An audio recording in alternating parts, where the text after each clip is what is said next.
So how do you do it all? This is genuinely a question that I get asked quite a lot. And I've had questions when I put out a story on Instagram actually saying that I was looking for ideas of what to record on the next podcast. I had a few people say, well, can you tell me how you fit it all in? How do you do it all? How do you do it? Just quite surprised by it because I guess it's the whole duck analogy. To the outside, it probably looks like everything is cool, organised, nothing ever goes awry, nothing ever goes wrong, all is well with the world. But in real life, I am pedaling and wiggling my feet like a mad person, just like everybody else. So today I wanted to share that with you because I actually think when you accept that no one has got a kind of sunshine rainbows, they waft through things and they achieve amazing things without any help or any mishaps, everything becomes so much easier. And don't get me wrong, I'm far from perfect and I get as frustrated as the next person. But I think one of the things that's really, really helped me is a bit like, when you have if you have a child, you look at social media and everyone's got these immaculately clean dressed babies and they've never been sick on themselves or thrown anything down themselves, and they look beautiful, like they've got makeup on, their hair's curled, their car looks clean, their house looks clean, and you're there with this human that you're trying really hard to, not kill, look after, feed, nourish, everything else, and you're achieving that. So you feel like you're winning at life, and you look round and your house is like a bomb's gone off in it. You've got a mound of washing. You're not quite sure when you last brushed your hair, and you are then comparing it to this polished image. And that's what I think we get into this habit of doing. And it's something that I really want to address because I think it's not doing us any good whatsoever. So I do an awful lot. And everybody does an awful lot. So I've got 2 small children. They are 3. They'll be 4 in October. And they go to nursery now. God, how many hours a week? 20. I want to say 21 hours. It might be 22 hours.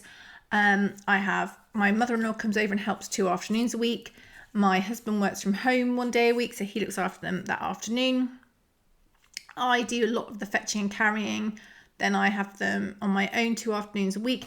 It's like a jigsaw puzzle. So the reason I can get quite a lot done is because I have a lot of help. This just means that I can focus on the stuff that is really important to me because my children are incredibly important to me. They are my world and I drop everything in an instant. In Oz, when they have appointments or I think I've spoken about this on Instagram, Oscar goes to a child's eye hospital because he's like me. He's got a bit of a lazy eye. Bless him. I do that. And the beauty of being able to work from home, to do the job I do, to work with the amazing people I do, to work in the way I do, means I can have that flexibility. So when they are poorly, I can move my laptop into the house and work in the house. And perhaps I'm not as productive as I would be if they weren't there, but I can make it up in the evenings. I can make it up in the weekends. I can wake up earlier and do it. If they need to go for an appointment, I can do that too. If any of those things I can do. And as I'm recording this, we're having quite a lot of work done to our house. And whilst my husband is doing the vast, vast majority, he's basically doing anything that requires any skill or patience, even the fact that I can be here for when we have deliveries in the day makes it so much easier. So working from home, working for myself is a massive privilege, but it doesn't come without its own issues. And when people say, oh, how do you do everything? Because I do a lot. I've got the children, I've got 2 horses, I've got a slightly crazy dog, obviously my business, and I've got quite a few different arms to that going on. I don't have anyone that works for me. All the writing and stuff I do myself. I do obviously all the lives myself. I do have help with my video editing, with my podcast editing, my accounts. I do have help with elements, and that's probably something is the area I need to increase in, and explain that in a bit. Because I think the way to do it all is to accept you can't do it all. And when you accept that you can't do it all, you can actually look at what you do and which bits you can delegate in your life and in your business that other people can do better, or at least to the same standard. And yes, it's going to cost you money, but if you look at the money it costs you versus what you can do in that time, it's usually just such a minor trade-off. So because I work for myself and I work from home, my kind of the whole work-life balance thing doesn't really exist. It's like a kind of melded mass. It's not really a balance. It is my life, really. So I do work a lot, but I really enjoy it. And I think when you have kids and you're a mum, I feel like this is probably a podcast in its own, but it's very easy to kind of slightly lose who you are a bit, because you're looking after this human, and that's your key focus. I mean, in my case too, because they came together, because twins is fun, and you can lose your identity. But I was literally working whilst I was in labour, because I had an epidural, so I didn't really feel much, and I got quite bored. And also, I'm not being funny, when it's your first, you do want to be distracted from what's about to happen. So I worked, and then I had a couple of quiet weeks afterwards because I wasn't particularly well, but I got back on it quite quickly, because the beauty is I work from home, so I could open up the computer and do a little bit of work whilst the children were sleeping, and that was massively useful. So whilst people are like, wow, you're some superwoman, like I'm not a superwoman. We had loads of help when the children were small, because I was not very well at all. My husband took a little bit of time off work and worked, helped with the children and allowed me to do more work. Because to be honest, for my brain, I did need to do it. I adore my children, but I'm not particularly maternal, not with anyone else's kids as well. And it was very much, they came along and they'd have to kind of muck in with everything, and they do, they're amazing. But it is a real adjustment. This is a different podcast. So the first point would be, you can't do it all and accept help. Now, you don't have to accept every bit of help you're given, but childcare for me is a really crucial one. We've been really lucky that my mother-in-law has always been incredibly helpful and has helped. Well, she used to do 2 days a week. She'd come and look after them from like 10 till 4, which just meant that in that time, obviously I'd do lunch and stuff, but in that time I could really, really crack on with doing things. And it also meant that it took the pressure off when I was in sole charge of them, which again just made everything a little bit easier.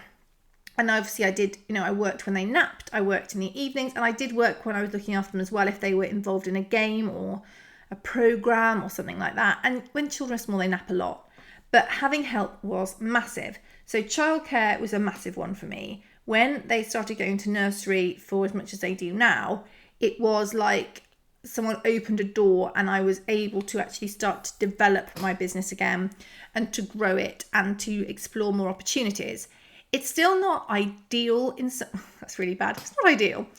I'm still quite limited because the children finish nursery at 1 or 2 most days. So I don't like to go out particularly far in the mornings because I'm always worried I won't get back in time. And if I'm not bringing my A game when I leave the house, I'd rather do that at a time when my husband's working from home, so I can go, right, that day I can do whatever I like and I know the children are going to be picked up and cared for.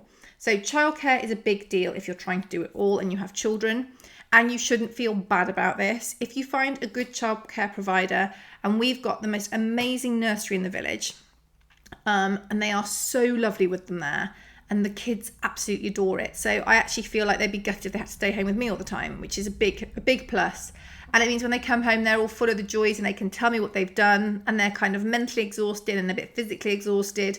So they're just much easier for me to deal with as well, which sounds really silly, but because they've had such a lovely time and they've been stretched and engaged and their minds have been full of stuff, they can tell me what they've done without kind of bouncing off the walls. Whereas if they're in the house too much, it's not so good.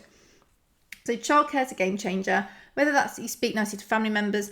And when the children were really small, I was still in the house, but my mother-in-law would be in charge of them. So if they needed feeding, and I helped with the feeding for quite a long time, but anything that they needed, she was on hand. But if both of them needed something at the same time, I was there. But it just took the pressure off, and also meant that when I was required, it wouldn't ever be for quite as long or quite so intensive.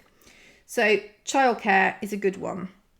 Even if you are still in the house, because my office is separate from the house, I should mention that. It's still really good.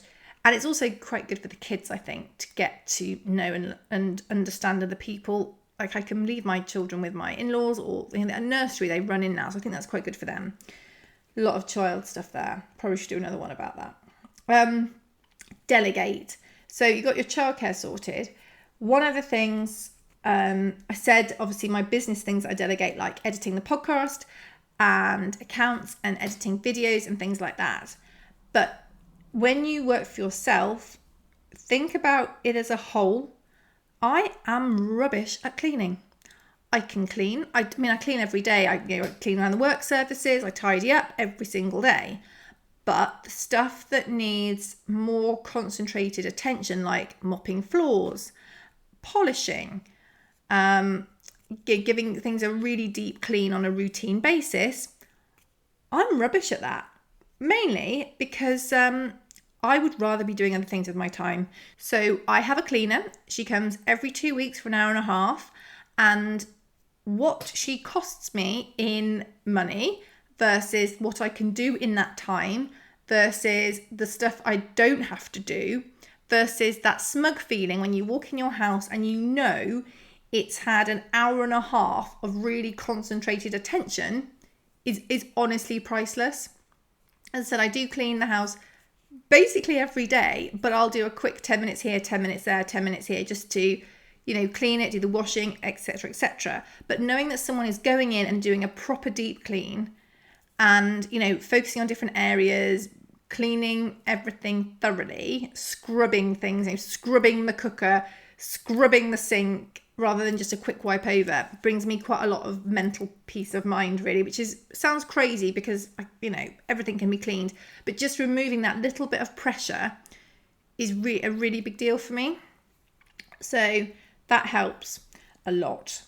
One of my latest discoveries is a slow cooker. And don't think I've gone mad here because it does sound a bit crazy, but every evening, because I get the children from nursery, I come back, they watch a bit of television, then they're still at napping stage. I think they just exhaust themselves, or they'll be quiet for a bit. They'll be happy to play in their room or something. So I crack on with some work. And then what happens is that I'm trying to desperately finish something. I bet you've been there. You're quickly trying to finish something and you're like, oh God, it's getting late. And it becomes a real stress. And we were having this thing that every evening, basically, was this stress of what we're having for dinner, I don't know. Or what's in the fridge and freezer, I don't know. Well, and then you'd find something and realise that actually it would take longer to cook than when you wanted to eat. And every evening it was becoming a real stress point, and it just wasn't particularly pleasant. So in the mornings I tend to have a bit more time because I drop the children off at nursery and I can come back and I can kind of get myself organised. So I can clean, do a bit of cleaning, put the washing on, just spend 10 minutes just kind of prepping everything and feeling like that's a box ticked for me. If I extend that to 20 minutes, I can actually put dinner in the slow cooker and not have to think about it again until I want to eat it. And the smug feeling you get from things like that is just insane. It's just such a game changer. So it doesn't have to be a slow cooker, but if there's stuff that you can meal prep in advance, batch cooking is life. It just means that you can take that pressure off yourself every evening, because I would rather be finishing what I'm doing than faffing about trying to cook. But I also want to give myself and the children really good food that's not all pre-packaged, and I want to cook properly. But when the day kind of progresses and start on the kind of the solid work bit of the day, it's really easy to just get wrapped up in it and then feel like you're rushing, trying to get stuff done. Then you start running late. Then then everyone gets hungry and you can't make things happen faster, and it's really stressful. So slow cooker is one thing. Other thing, which we've only started doing recently, completely bizarrely, because why the hell haven't we been doing this forever, is meal planning. So we have a big it's A3 piece of card on the wall with days of the week, and then we have a 4-week rotation of different food, and I fill it in. And it doesn't only mean that I know what we're eating for dinner, which again just reduces the pressure and reduces it sounds really silly, but because obviously my job is quite brain powered, not a phrase. It's not physical, it's the other one, mental. When I get to the time I'm trying to cook dinner, I feel like a lot of my brain power has been used up for the day. I'm not sure if that's a term, but you get mentally exhausted. And then you have to think, oh Christ, right, well, to make this food, okay, well, I've found some sausages in the freezer. Okay, well, what I need to do is I make Yorkshire pudding. I'll do toad in the hole. Okay, brilliant. So I've got all the ingredients for the Yorkshire pudding. Amazing. Right, I'll do some potatoes. Oh, I've got no potatoes. Okay, well, I'll do some carrots, broccoli, peas, cauliflower. Oh, right, we haven't got any carrots or broccoli. Right, I'll do cauliflower. And it just takes more energy than I've got at that time in the evening. Because when I was doing the online food shopping, which would be another hack, I was just going, okay, what do we normally have? Okay, yeah, that'd be fine. And I wasn't actually putting stuff together in a meal. I was looking at the elements and going, okay, we've got like the meat element or whatever we're having as that part of it. Great. Okay, we've got some vegetables. Yeah, I'll make that work. Yeah, we've got some like carbs. We've got pasta, rice, potatoes, whatever. Perfect. Okay, right, job's a good one. But actually through having the meal plan, I can look at what we're meant to be having throughout the week. And then I can go, okay, well, for that night, I need 3 potatoes. Brilliant. For that night, I need a packet of fish fingers. But don't make everything from scratch. You've got to pick your fights. I would say 80 to 90% from scratch, either slow cook or normal. But we will have a fish finger night, things like that. Okay, great. Well, we've got, chicken curry. Right, I'll get some poppadoms. I'll make sure I've got the microwavable rice in. Brilliant. And it just takes that pressure off. Online shopping, next thing. Oh my goodness. We do go to, I love Aldi, shout out to Aldi, love Aldi, and we'll probably go there every month and stock up on things like cheese and butter and meats. I think their meat's very good. This isn't sponsored by Aldi. Can you imagine? That'd be the dream. And their hummus, oh my goodness. The red pepper hummus, go for that. Actually, everything's good at Aldi, let's be honest. But the weekly stuff we get delivered. So the weekly fruit, the weekly vegetables, house stuff. We do get some meat from the online delivery people, but it just means that I need to be in the house for an hour when I'm in the house anyway. And then it comes, I don't have to get involved with going to the shops or coming back, which is literally 40 minutes of my life saved because we're about 20 minutes away from where the big supermarkets are. I don't have to deal with about an hour shopping with 2 3-year-olds, nearly 4-year-olds, which I don't need, and the arguments and all that stuff. I think I spend less because I know exactly what I need because I've got a plan. I'm not hungry. I'm not being tempted by things. I know what's going on, and I've saved 2 hours of my life, which to me is massive. And I think it cost me less money. So it cost me less money to save 2 hours of my life. I'm going to take that. So do you see though, all these little things I'm talking about are little time hacks that just give you that little bit more time. And that's what we are looking for when we're trying to do so much. We need all the little time wins, that we can. Batch cooking we've done slow cookering. Now, hacks as well are really good. So one hack, I do quite a lot of reading. So I love to read in the evenings when the children have gone to bed. But I listen to a lot of podcasts, I listen to audiobooks because it's really important for me and what I do that I keep learning, I keep expanding and I keep growing. I can't always sit down with a book for as long as I would like because by the time we've done everything in the house, finished the work I need to finish, it is often quite close to bedtime and I get into bed, open my book and a page later I've realised I'm asleep. But that doesn't always happen, but often. But podcasts, audiobooks, hacks like that are massive because they keep your brain focused, they allow you to learn new things, they keep you really motivated and inspired. And I like to do it when I walk the dog or if I'm in the car for any amount of time on my own. I love a podcast or an audiobook. That's really important to me and I feel like I'm really progressing and learning.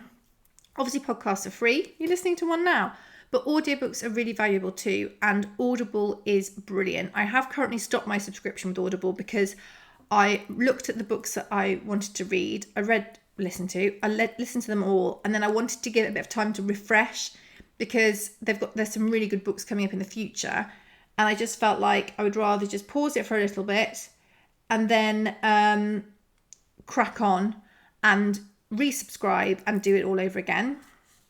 So little hacks like that are really, really useful. And one of the things as well is exercise, because you'd think when you're crazy busy, you don't have the time to exercise. And I guess on paper you don't. But I genuinely find that if I just go for a walk, I mean, not expensive, I don't go to the gym or anything. I literally go for a walk with a dog when she's not ailing, or just on my own. I put a podcast in my ears, so I'm multitasking, which I really like. Podcast or audiobook in my ears, go for a walk, drink a load of water. That's good. That always helps. You've got to look after yourself, because if your body isn't functioning on the way it should do, you'll never get everything done. So water, doing your best to eat healthily, hence that, what I talked about before. Exercise, so important. Mega important. But exercise is a really big deal, and you can fit it in however you like. So walking for me is a really good one. I know people that run and jog, and it doesn't even take that long, but actually when you've done it, I find I'm massively productive when I've done it, versus if I haven't done it, because all the time I'm thinking, I really should have gone for a walk, and because I've actually got more time to kind of waste because I haven't walked, I find I use it up anyway, but just in really rubbish ways. So exercise is something as well, which sounds bizarre, because doing it all, you want to claim your time back, but actually you are doing at least one thing when you're walking. And actually I take quite a lot of phone calls when I walk. So if I've got someone I need to phone, I'll usually do it when I'm walking. So rather than sitting at my desk, I'm actually moving my body whilst I walk, which is really good for me. Something I touched on to start with was to stop comparing yourself. So if you're looking at people going, oh my God, they're doing it all, and you're seeing their polished highlight reel on social media and it's making you feel bad, please mute them, please unfollow them. It is not doing you any good at all. And I really, really mean that. I cannot be doing with people that are inauthentic, not authentic.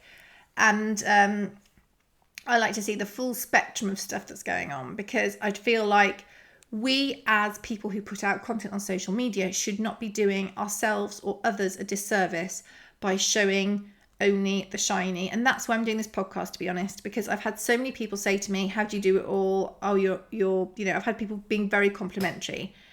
And these are some of the hacks I use. It's also really hard work. That's like the key one, really. And it's not all shiny. I often work until 11 o'clock at night, and I don't mind that at all. Actually, I like it. And it's a payoff for everything I want to achieve in the time I've got to do it in. But I want to share that with you, because that's the reality of it, and I don't mind it. And I will get better and better at managing my time and developing more hacks as my business grows and expands, delegating things that I'm not the best at, which is probably more like tech stuff, like the podcast. I could edit the podcast. I could edit my own videos, but am I the best at it? Nope. Am I the fastest at it? Nope. So can I give it to somebody else to do and them do a better job? Yes, I can. And that's what I do. So stop comparing to other people who are showing the highlight reel of their life. Either accept it for what it is and accept that you enjoy following them because you like them as a person, or you have an interest in what they're talking about, or you like looking at their images. But don't say, because they're doing X, I must be failing, because you are not. You are honestly not. You are looking at a snapshot in time of that person on a good day, or whatever day they choose to share with you. Don't let that influence you in a negative way, please, because it's not helpful. And if you think, oh, well, such and such manages, you don't know that she's got a cleaner every week. She's got, she has pre-packaged food come. Her mother-in-law lives with her and looks after her children 24/7. You don't know all the stuff that she's got in place to make her life work like it does. So don't start comparing yourself to her. It's not worth it.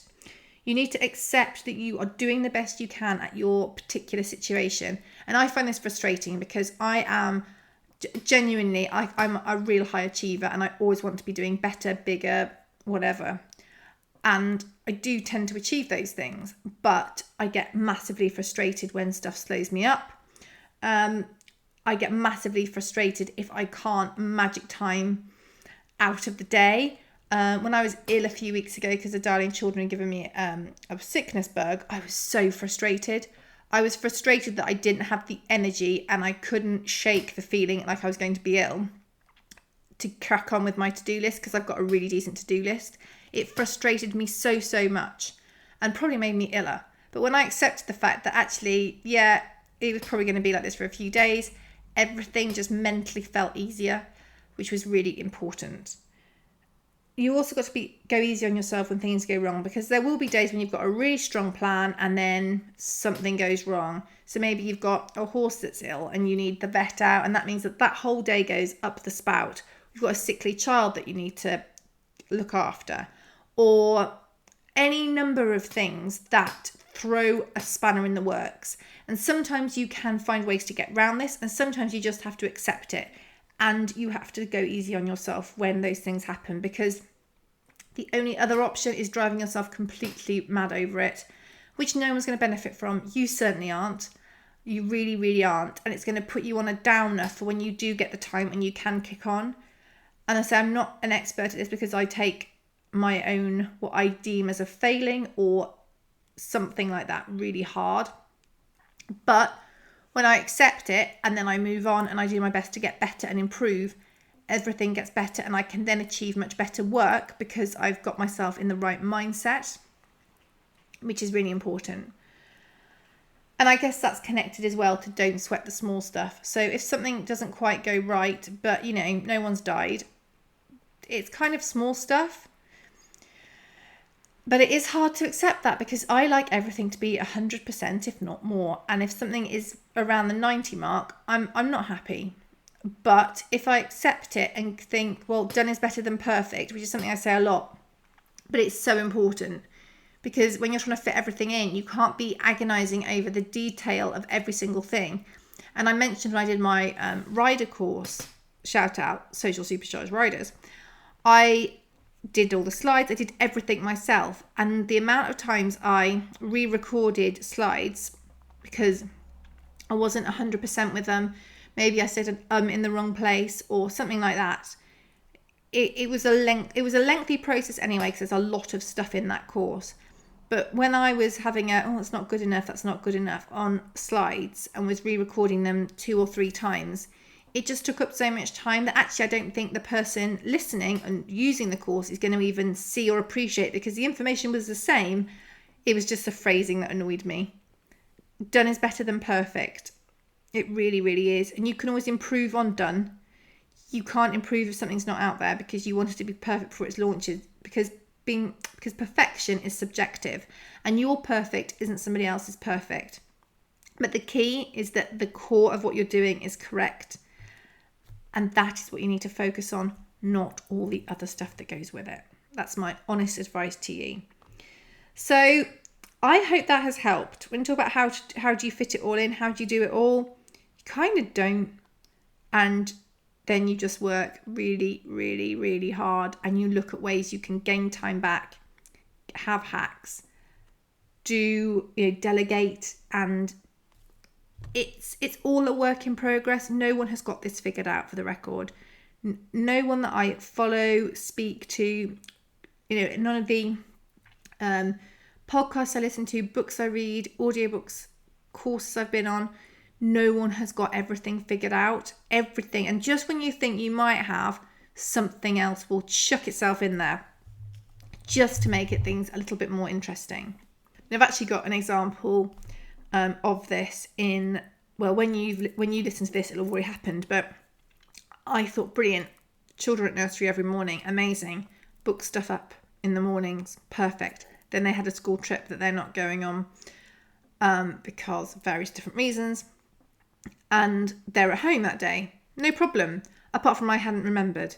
So when you think you've got everything sorted, and you think, yeah, winning at this, and then you realise that you've got something booked at the same time, when I'm also meant to be looking after the 2 children, oh God, that's not going to work. So just when you think it's all sorted, something will come in and shove you off course. But that's the nature of life. And I think as well, accepting that you're going to try your best, but you will drop balls, is also a really, really big part of doing your best, not doing it all, of doing your very best and delegating and just doing what you can. I hope that's helped. I'm not sure. I mean, it's obviously a little bit left field because normally we talk about businessy stuff here. And this is indeed businessy stuff, but it's probably been one of the most requested podcasts. So I thought, crack on, have a go, see what it turns out like. So I hope that has helped you. If you would like a little bit more support, don't forget about the Small and Supercharged group. And if you want more support and basically a group coaching experience, there is the Mastermind group, which is my membership group.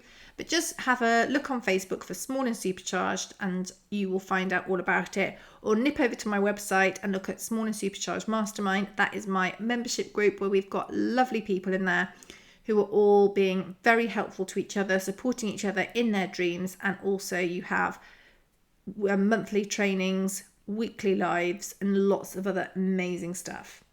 So thank you so much for joining me today. I hope that has helped you. I'd love to know what you think. What are your hacks for doing it all? If you've listened, please take a screenshot. Please share on Instagram. The more we can share, the more people know about the podcast. The more people that know about the podcast, well, it's all good for everybody. So thank you so much for listening. And thank you if you've been sharing too. Take care and we'll catch up very soon.